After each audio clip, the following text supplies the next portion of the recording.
Selamlar arkadaşlar, Volkswagen bayindeyiz. Şimdi Mart ayı fiyatlarına bakacağız. Volkswagen'dayız. Yeni T-Roc incelemesi yapacağız. Şöyle fiyatına bakalım. 3.497.000 arkadaşlar. Dış detaylara baktığımızda R-Line dokunuşu var. Ön ızgaradaki R logosu ve genişletilmiş hava girişlerine sahip, sportif bir ön tampona sahip. Aracın standart modellerinden daha dinamik görünmesini sağlıyor haliyle bu. Keskin hatlı farlar muhtemelen LED teknolojisi, yani Matrix teknolojisine sahip. Bu farlar hem gece sürüş güvenliğini artırıyor arkadaşlar, hem de araca modern bir hava katıyor. Jantlara bakalım. Siyah renkli büyük alışım jantlar, muhtemelen 18 ya da 19 inç. Aracın sportif sürüşünü tamamlıyor. Metalik gri bir araç arkadaşlar. Siyah tavana sahip. T-Roc'un zaten karakteristik özelliklerinden biri.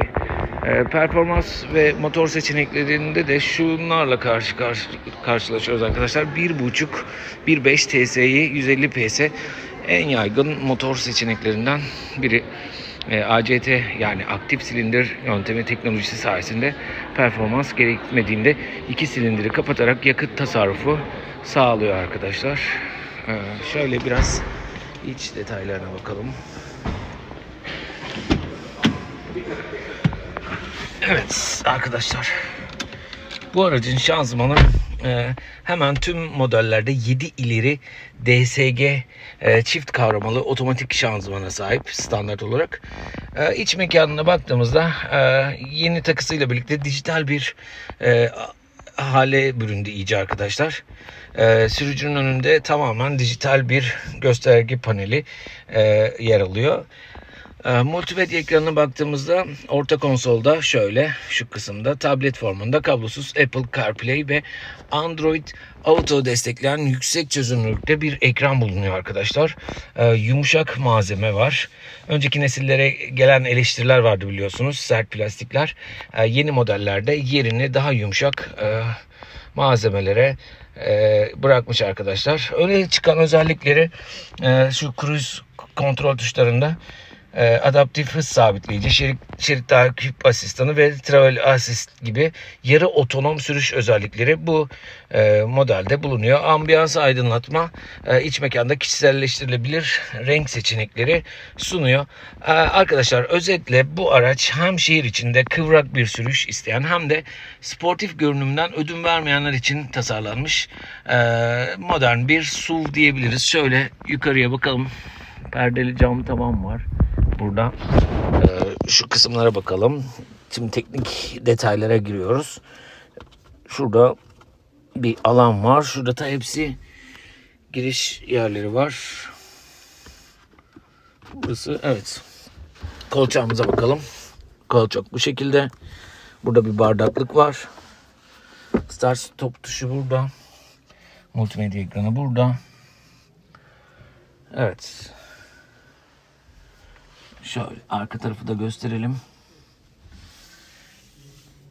Şimdi arka bagaja bakalım arkadaşlar. Evet, bagajımızı buradan açtık. Bagajı da bu şekilde arkadaşlar. Şuradan kapatıyoruz. Evet, yeni Tayron'un yanındayız arkadaşlar. Fiyatı 4.885.000. Volkswagen'ın SUV ailesine yeni katılan bir modeli arkadaşlar. Tiguan ile Touareg arasında yer alıyor. 7 kişilik Tiguan'ın yerini alan bu model hem 5 koltuklu hem de 7 koltuklu seçenekleriyle karşımıza geliyor. Arkadaşlar, benim en sevdiğim Volkswagen SUV modellerinden biri bu arada. Şimdi bu araç arkadaşlar sportif donanım seviyesi olan R-Line paketine sahip. Bu paketin detaylarında şunları görüyoruz. Elmas kesim diyebileceğimiz bir ağ yapısına sahip. Standart modellerden farklı olarak daha geniş ve agresif görünüyor bundan dolayı. Işık imzası var. Volkswagen'ın yeni nesil tasarım modeli olan logonun iki yanına uzanan LED ışık barı ve modern Light Matrix farlar yine dikkat çekiyor. Tampon tasarımına bakalım. Alt taraftaki siyah hava girişleri ve sportif hatlar araca daha kaslı bir görünüm sağlıyor. Şöyle yandan bakarsak. İç mekana bakalım arkadaşlar.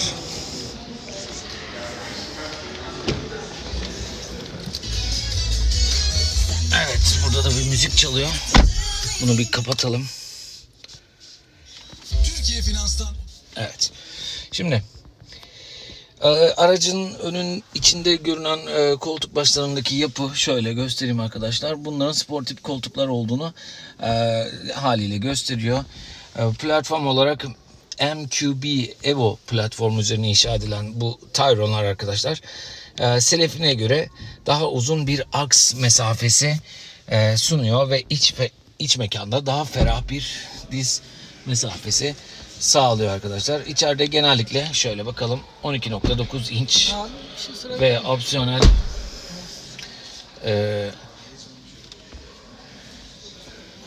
Bu normalde bu mu? abi video çekiyorum. Ha, video mu çekiyorsun? İçeride genellikle 12.9 inçlik bir ekran bulunuyor. Veya opsiyonel olarak 15 inçlik tabii ki devasa bir multimedya ekranına sahip olabilirsiniz. Motor seçenekleri Türkiye pazarı için şu an Tayron'un arkadaşlar çeşitli motor versiyonlarıyla tabii gelmesi bekleniyor. 1.5 ETSI yani mild hibrit yakıt ekonomisi odaklı 150 beygirlik hafif hibrit sisteme sahip. Yine 2 TDI uzun yol performansı isteyenler için dizel seçenek var arkadaşlar. Şarj edilebilir hibrit versiyonu da var. Yaklaşık 100 kilometre saf elektrikli menzil sunabiliyor arkadaşlar. Genel izlenim olarak özellikle bu antrasit tonu ve R-Line'ın parlak siyah detaylarıyla çok şık bir kontrast oluşturmuş arkadaşlar. Tayron özellikle Tiguan'ın bagaj hacminden veya koltuk sayısından daha fazlasını isteyen kullanıcılar için ideal bir tercih olarak öne çıkıyor arkadaşlar. Şöyle baktığımızda start stop tuşu, burada bir alan var. Type-C şarj cihazı, şurada 2 tane bardaklık kolçağımız bu şekilde. Şöyle panoramik tavan, arka koltuklar bu şekilde. Cruise kontrol tuşları burada. Bakın ekranlar burada.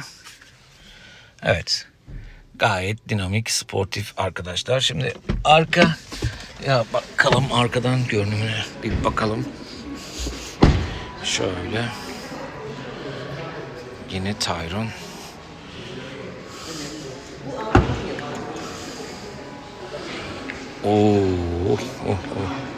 Bagaj bayağı geniş arkadaşlar.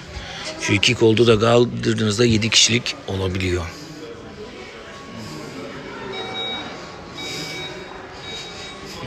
Evet, Tayron da bu şekilde. Evet, T-Cross yanındayız arkadaşlar. Fiyatı 1966 lira. Kompakt SUV segmentindeki popüler modeli T-Cross showroom'da tüm detaylarıyla şimdi inceleyeceğiz. Aracın dış tasarımı oldukça modern ve premium bir hava katan metalik füme renginde arkadaşlar.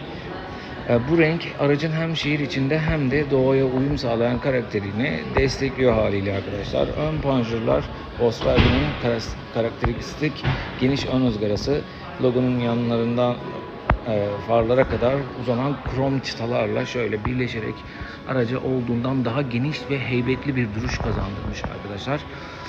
Farlar ızgaraya entegre bir yapıda ve modern bir LED tasarıma sahip görünüyor arkadaşlar. Tamponun alt köşelerinde bulunan sis farı çerçeveleri ise krom detaylarla zenginleştirilmiş. Alt gövde koruması tamponun en alt kısmında yer alan gümüş renkli koruma plakası aracın SUV kimliğini ve maceracı ruhunu vurguluyor. T-Cross yerden yüksek yapısı ve tavan raylarıyla pratik bir SUV modeli, yani B sınıfında arkadaşlar. Tavan rayları aracın üzerinde şöyle göstereyim, görülen gümüş renkli tavan rayları estetik bir görünüm sağlıyor arkadaşlar. Şöyle bakalım. Hem de aynı zamanda tavan bagajı gibi ek aksesuarlar için fonksiyonellik sunuyor arkadaşlar. Şöyle bakalım.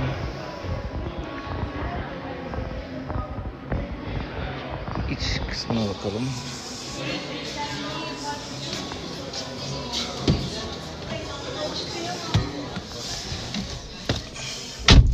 Evet, multimedya ekranımız.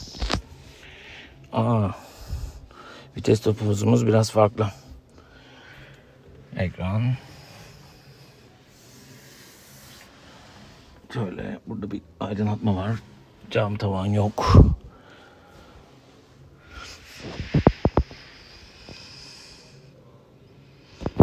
Bir de bagaja bakalım.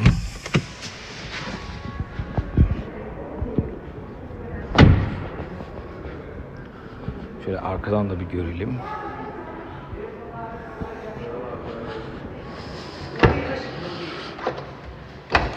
Elektrikli bagaj yok bunda arkadaşlar.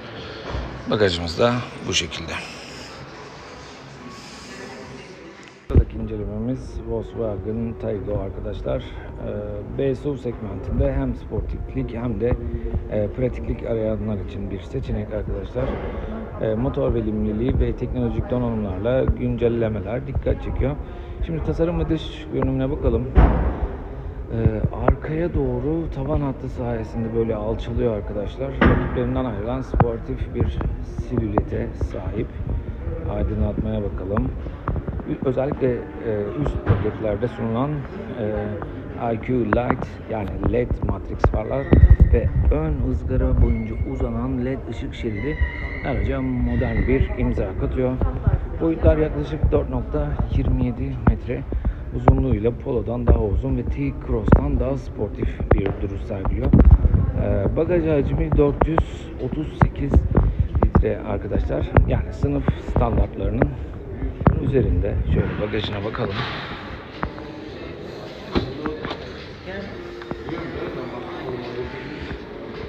Bu şekilde. 1.0 TSI yani 95 PC manuel giriş seviyesi daha çok şehir içi kullanımı için ve yakıt ekonomisi odaklı. Bunun tabi 116 PC olanları da var. En çok tercih edilen seçenek de onlar. Önceki yıllarda 110 PC'lik versiyonları vardı. 7 ileri DSG şanzımanlı sürüş ile konforlu bir sürüş sağlıyor arkadaşlar. Tabii 150 PC olanlar da performans odaklı.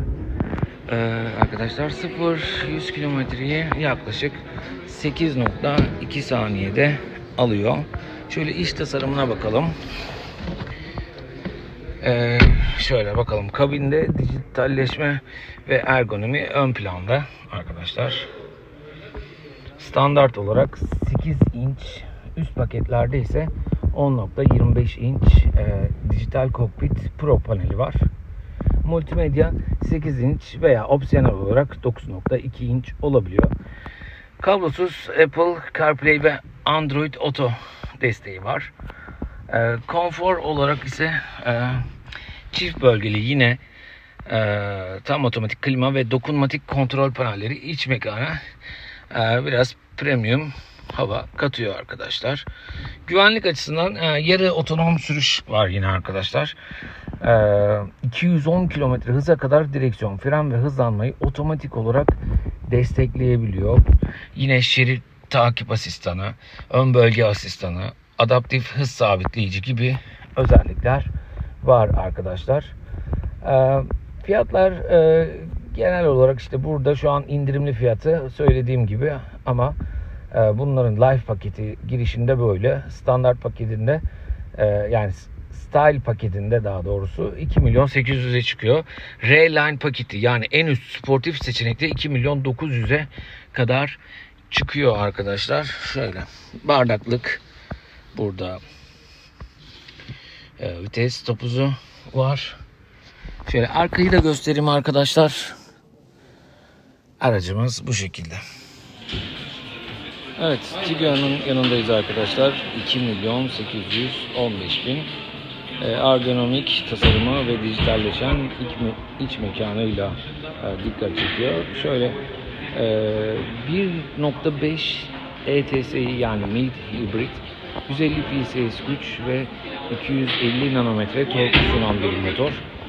48 voltluk hafif hibrit sistemi sayesinde yakıt tasarrufu ve akıcı sürüş sağlıyor arkadaşlar. Tabii bunun 2.0 TDI Yüksek tork, yani 400 Nm, kullanıcılar için de ideal.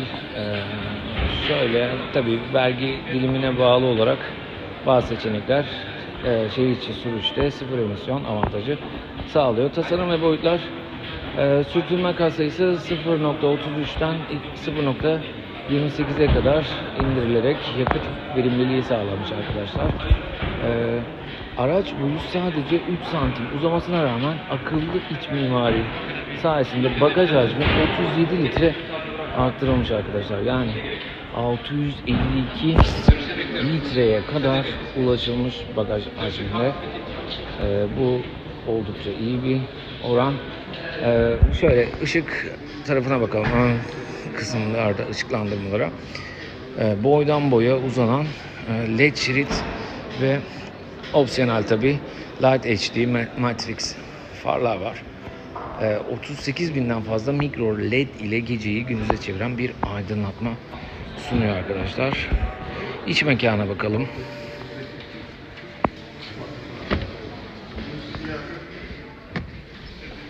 Evet. Standart olarak arkadaşlar 12.9 inç, opsiyonel olarak da 15 inç devasa bir dokunmatik ekran deneyimi sunuyor arkadaşlar. OLED kontrol düğmesi var orta konsolda yer alan, üzerinde küçük bir ekran bulunan bir döner düğme. Şöyle gösterelim. Sürüş profilleri, ses seviyesi veya ambiyans aydınlatma renkleri kontrol edilebiliyor arkadaşlar. Koltuklar, masaj fonksiyonu var. 10 adacıklı basınç noktası var. Bel desteği var. Yani sınıfının en konforlu koltuklarından biri arkadaşlar. Şöyle cruise kontrol tuşları. Bakalım burada neler var. Şurada bir göz, yine bardaklık ve kolçağımız bu şekilde arkadaşlar. Elegance paketi de var bunun. Tabii Life paketi de var arkadaşlar. Bagajı da gördük zaten. Oldukça güzel bir araba diyebiliriz. Arkadan şöyle görünümüne bakalım. Evet. Evet, ilk aracımız Seat Leon e-hibrit arkadaşlar. Hem şehir içi düşük tüketim hem de uzun yolda yüksek performans arayanlar için tasarlanmış, prize takılarak şarj edilebilen modern bir hibrit araç arkadaşlar. 2024 ve 2025 güncellemeleriyle batarya kapasitesi ve menzili ciddi oranda arttı arkadaşlar. Tabii Volkswagen grubunun en güncel hibrit teknolojisini kullanıyor. İçten yanmalı motora sahip 1,5 litrelik elektrikli motoru 85 kW 116 PS gücünde. Hızlanma 100 kilometreye 7.7 saniyede geliyor arkadaşlar. Maksimum hız 220 kilometre arkadaşlar. Elektrik modunda yaklaşık 140 kilometre ile sınırlıdır arkadaşlar. En büyük yeniliği batarya tarafında. Eski bir TCA hibritlerde olan 13 kW olan batarya kapasitesi iyice geliştirildi arkadaşlar. Karma kullanımda 131 kilometre, sadece şehir içinde ise 173 kilometreye kadar tamamen elektrikli sürüş imkanı sunuyor. Benzin ve elektrik birleştiğinde 900 kilometrenin üzerine çıkabiliyor arkadaşlar. Şöyle biraz dolaşalım etrafında. Şarj süreleri 26 dakikaya kadar %10'dan %80'a kadar ulaşıyor arkadaşlar. Şöyle iç mekana bakalım.